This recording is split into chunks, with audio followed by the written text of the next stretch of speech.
how good can we get? That is a question high performers ask themselves and the teams they lead every single day. It's also a question Megan Schrupp, DVM at NexGen Dairy in Eden Valley, Minnesota, uses to push the potential for cows, people, and her dairy farming business. How has this question opened up NexGen Dairy to their own next level? Find out today on the Uplevel Dairy Podcast. This is the podcast for dairy farm owners, managers, and advisors who are committed to profitability, sustainability, and excellence. I'm Peggy Coffeen, and it's my mission to bring you the conversations that will uplevel your skill set and your mindset so you can be a top performer in the dairy farming business. This is the 20-minute hot take from one of our most popular podcasts of all time, episode number 36, Full Potential Dairy Farming. And we are honing in today on how Megan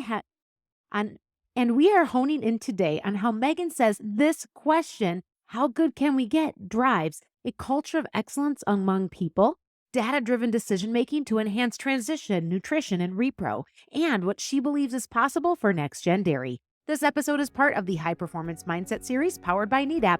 Nedap is future-proofing dairy farms by revolutionizing cow-side care through technologies in activity monitoring, cow locating, milk metering, and identification. Make sure you check out the rest of the episodes in the High Performance Mindset series and enjoy hearing this one from Megan Schrupp. Megan, I know there's a question that you really thrive on, and it plays right into what you just shared with seeking that next level and the full potential of the cows. And that question is this: how good can we get? And it's all about unhitching from tradition, unhitching from the status quo. Describe your vision for unlocking the full potential of your dairy farm over the next 7 years. We talked about how far you've come, but when you look ahead, we'll divide this into a couple categories. And the first one is people and culture. So what's your vision for unlocking the full potential of the people and culture at NexGen Dairy? Yeah, that's a question we say a lot, and I use that in different aspects with our team, both for goals for them, but then, as far as a whole team as well. And I think it's just a way for us to, and it's maybe come around because we have a lot of fun on our dairy. The team and people are great. They all work well together. And so it's just kind of, I don't know, we try to push each other and ask questions yeah, we're all doing great, but how great can we do? How good can we do? Does anybody have ideas? I think it's just maybe a little bit of show of the positive attitude and the teamwork and I think when you have a group of people that we've, slowly built over time that are having fun, that are kind of pushing each other, that enjoy coming to work, it creates an environment where you can't help but want to come to work and be a little bit inspired, or if you're having a bad day at home, you come to work and you're it's fun. People are in a good mood and I like being here, and it's a way, to go and enjoy your day. I mean, we spend most of our lives at work, right? And so why not love what you do and, just have fun with it? And so that's why we push each other to say how good can we get? How good can we do? What else? What's next? So, yeah. And when you're asking those questions of yourself and of your partners and of your employees, do you think that helps to create culture that really thrives on that? I think so. I think it creates a culture of excellence and a culture that knows that we're not here to just be status quo and just to milk cows and whatever. We're here to be caretakers, and we're here to produce food for our community, and we're here to provide a good living for our families and a great environment. So I think it pushes the whole dairy to say that we're proud of what we do, and bring it on, let's go, what's next, how good can we get? Yeah, okay. And how good can we get? We're going to go back to that question. And the next vein that I want you to speak to is, what's your vision for unlocking the full potential of your dairy as a business, whether it's from the profitability side or the performance side? What is your vision for that? I guess for us, it comes down to just, setting goals. We set goals as a management team between owners, and then we set goals in various areas in our dairy. And so we routinely have meetings and kind of talk about how things are going and and where we want to see them go. Can we set goals to that? Where are we in an aspect of those goals? And in certain areas, the goals are pretty honed in. Where are other dairies at? I love listening to this podcast too, because I love hearing like, what are other dairies doing and what are their goals? And are we close to their goals? And if we keep reaching our goals, and like with technology, that's really helped. For example, in cow health, we've met our goals quarterly for quite a while. And so it's like, well, how dialed in can our goals be? Like how, and I think that presents another challenge, because not only can we see if we can dial in our goals, but then I also always try to bring things back to economics as well. Don't really want to spend a lot more money to make my repro. If my repro is excellent, I don't need to spend a lot of money to make it, extremely excellent. But how can we even hone in our goals more and keep the things simple and not increase our inputs? So that's kind of like where we're at now as far as like business wise. We're reaching our goals, and if we are reaching our goals, how honed in can we get our goals, and how can we do things more simply, and how can we do things more economically? Are we, and where would we really be limited, and what can we do with that? So I guess we're constantly just, asking questions of ourselves and having discussions with the team and looking for feedback and feeding off of one another. Yeah. And so that's how you look at the future for the business side of the dairy. And you touched a little bit in your response there on the cow side. How good do you think you can get in some of those areas? Like you just mentioned, when it comes to the repro side, it's like, okay, is it worth the investment to get to that next level when you're already doing really good? But, what else do you think is possible? I mean, we also talked about longevity. Are there other benchmarks and goals that you're striving for with the herd and with the data to help as your guide there to really ask that question and determine the answer? How good can we get with the cows here at NexGen? Yeah, I guess with the cows and like with health, I mean, we kind of monitor where we're at and try to really stay tuned on that and honed in on those things. I think the challenge to limiting to seeing how good we can get is keeping, what do I want to say, like consistency daily with daily tasks on the farm each day, and focusing on the final 5% or 3% of cows in each area. So whether it's reproduction, focusing on those last few little bit and being consistent in that area and doing that on a daily basis and doing that simply. And that's probably the biggest challenge. So, or when you talk about herd health, right? So each day having a simple protocol that allows you to look at every cow is probably very challenging to do consistently with time. So that's kind of what we're really focusing in on, like going forward and really trying to look at is to get better, is to be, what is the very last little bit for each day, whether it's cow health, whether it's reproduction, whether it's vaccination, whether it's, nutrition, like the little extra at the end, making sure all those things get done each day, but not having things to do that having protocols that allow you to do that, or management activities that allow you to do that are super complex. Creating simple daily routines for employees that allow them to do that, and then following through on that each day. So then at the end of the year, right? Because those things all add up. So then by the end of the year, that's when you see the returns. Or at the end of 7 years, right? Or like I said before, 8 years, that's when those cows are in their 6th lactation, right? But every time they calve, there was somebody there for that first week after calving that really honed in and, made sure that they were good to go and got them off to the best start, right? So yeah. Yeah, as you describe that, and I know you dig into personal development, and what you just shared in my mind, what I'm hearing is almost like habit stacking, right? Like what are the little actions that you can bring into the day for your team? And at the end of the day, what are these little things that over time will add up? And 7 years from now, you'll be celebrating a whole new set of wins. Yeah, I love any sort of personal development and leadership sort of like training and things. I think it really helps a team be successful. And it makes things just, less stressful, and everybody knows kind of what they're doing, and everybody knows how to work with each other. And so, yeah, we really try to focus on implementing little things like that.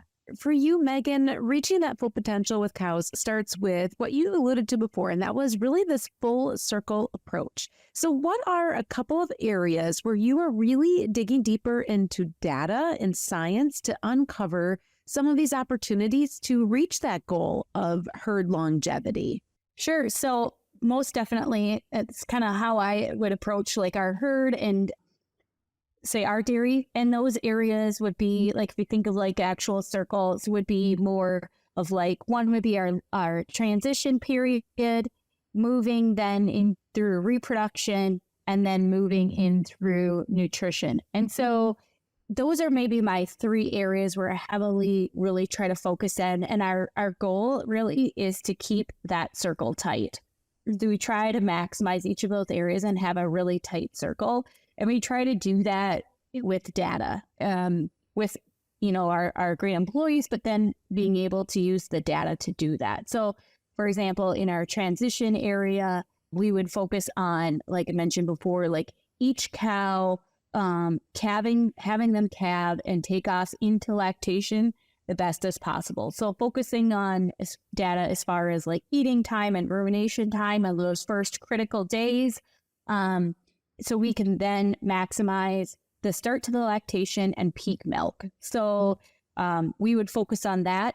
Then that, because if cows can transition well and move into their lactation well, we have so much better results with reproduction.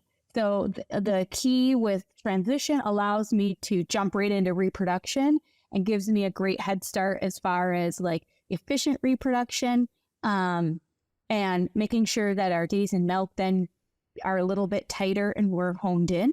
And reproduction and transition are also the two ways where a lot of cows maybe would leave the herd. So they would maybe be like, I think we've heard mentioned before, like the 4 horsemen of the apocalypse of ways that cows would leave a herd. So it would be like transition, disease, lameness, reproduction, and production. So focusing on cows that transition well and have efficient reproduction would really help me eliminate cows that would leave from transition, reproduction, and increase, hopefully, production. The other third avenue I mentioned before would be nutrition, and that would also help us in the area of production. We use like data as far as group data, maybe for rumination times, to make sure that any feed changes create as little hiccups as possible. We try to minimize any little sort of hiccups within the cow's lactation so we can be as persistent as possible throughout the lactation. And then also, if cows can be persistent and produce well, we try to keep cows' body condition score through nutrition, right? Body condition score appropriate where it needs to be, and then moving that through production, moving through the lactation cycle, and then in through the dry period. And nutrition is critical then in that last pre-fresh period, right? Getting cows prepared to calve. And so it becomes then a successful cycle moving back into transition, right? So it's this full circle kind of approach, and using data in each of those areas. I maybe didn't mention, like in reproduction, most of our data would be like our activity data, correct? So using the data to help us get cows bred as efficiently as possible. But each of those 3 areas, trying to collect data and be efficient as possible, and making that circle fluid and tight throughout a cow's life cycle. Yeah. And so you've talked a lot about data and how you use that to prevent the fires before they can start, right? And so another thing that I know you do that might be a little bit different than some other dairies out there is you incorporate some alternative therapies and some alternative preventative practices into your protocols to be able to achieve that full potential cow. So what are some of the things that you do that might be a little bit different? Sure. That's a great question. Especially being a veterinarian and going to vet school. And I just think it's been super interesting how the industry has evolved from like development of reproductive hormones and antibiotics and treatment protocols, right? And as a veterinarian, we learn treatment protocols and how disease processes and how to correct those. And I think it's fun now. We're evolving more into preventative strategies. So a lot of vaccines, new vaccines, how can we use vaccines? And then now even there's so much information coming out as far as like inflammation. So stress, how does that relate into herd health or individual cow health? And in looking at that, there's so much information and maybe some new thought processes as far as, vitamins, right? So vitamin C, so vitamin B, or just, vitamins, fluids. If we can give cows more fluids, oral fluids, IV fluids, sugar, minerals, calcium supplementation. So some of those things. And then even that would be more like on individual cow health. And then maybe more on herd health, we can do some fun things as far as like putting the fun things in the ration. So one of the cool new products we're using is called Cinegar. So it's a mixture of garlic and cinnamon. So like essential oils, essentially, right? So just some fun things. I think there's just so much research coming out looking at just some of these compounds that are natural and how can we fight inflammation and how can we fight stress instead of before, like what antibiotic can we use to treat a disease process? Like what now nutraceuticals or what, compounds can we use to promote health instead of put a Band-Aid or fix a health issue? Yeah. And have the data to support your decisions and to measure the efficacy. Exactly. Yeah. Okay. So you mentioned, the cinnamon, the essential and cinnamon and garlic. Yeah. What is that for? Why are you bringing that into your ration? So we originally put it in our ration for fly control. So I think it changes the way that the cows smell, I suppose, for flies. So interesting concept, but we've seen a milk response to that. So because it changes the volatile fatty acid profile in the rumen, the way the compounds are. So it's interesting, like how some of these compounds are for one thing, and you put it in, and now that we have data, we can be like, well, their rumination has made a change, and fresh cows, we've used this therapeutic, we can see, wow, her eating time really changed, or the opposite, maybe it didn't change. We were looking for a response and we're really not seeing a response. So rather than looking for, I think it's so much more fine-tuned than looking for like a milk response, right? We put a ration change in, or we put the Cinegar in the ration, and several days later, maybe we saw a response, but in that time, what else has changed, right? In that time, did the weather change? Did anything else change? Versus we put in the ration, and then the next day we can see, like, are they ruminating different? Are they eating different, or things like that, and make more objective decisions. Yeah. And so you've really been able to fine tune what you want to include, what's worth it, what's not. And would you say you've been successful at being able to cut out some of the treatments by being more proactive on the preventative side? Yeah, most definitely. We've dramatically decreased our antibiotic use. And I guess we use more of like the data to tell us, like, what is the cow feeling? So if I have a cow that's eating well, her eating time in minutes is high in proportion to like where we feel our herd should be. I don't even go look at the cow. The cow could have, for all I know, the cow could be slightly ketotic, but she's telling me she's eating plenty fine. Or, I don't go check for fevers anymore. Like if the cow is eating well, she's probably feeling well. So we're not out, just temping every cow. Oh, she has a fever, we need to address the fever. we're just letting the cow tell us, I'm eating really well. I'm laying down really well. I have nice length of eating bouts, rumination bouts. I don't even know if she would have a fever or not. I'm assuming not, but it's just a different approach, right? So we know like a cow that maybe doesn't eat really well, we can just do some things like maybe a probiotic, right, for a day or two. And we heavily do use probiotics, especially like in the first few days after calving. And we just feel like if we can get them just to eat right away or take off, then we don't see that we have to do anything with them. Yeah. So, yeah. And this all comes back to what you've been sharing too about being able to take data and also streamline efficient processes for you and for your team, and putting all those pieces together to reach the full potential of the cows, the full potential of your dairy, and the full potential of your people. This was the 20-minute hot take from one of our most popular episodes of all time. And to hear the full interview, head back to episode 36, and you can find the links for that in our show notes. I hope you found a few key takeaways from this episode in the Nedap High Performance Mindset series, and that you can apply them to you wherever you're at. Maybe you're a dairy owner, a manager, or just someone like me, a person who's dedicated their career to serving dairy producers. Well, here's my big takeaway. There is power in asking questions of your team and yourself. Asking questions is the key that unlocks what is possible and opens up our minds to our own potential. And when you see what's possible for yourself and take actions toward that, you bring every person and every cow on your dairy with you.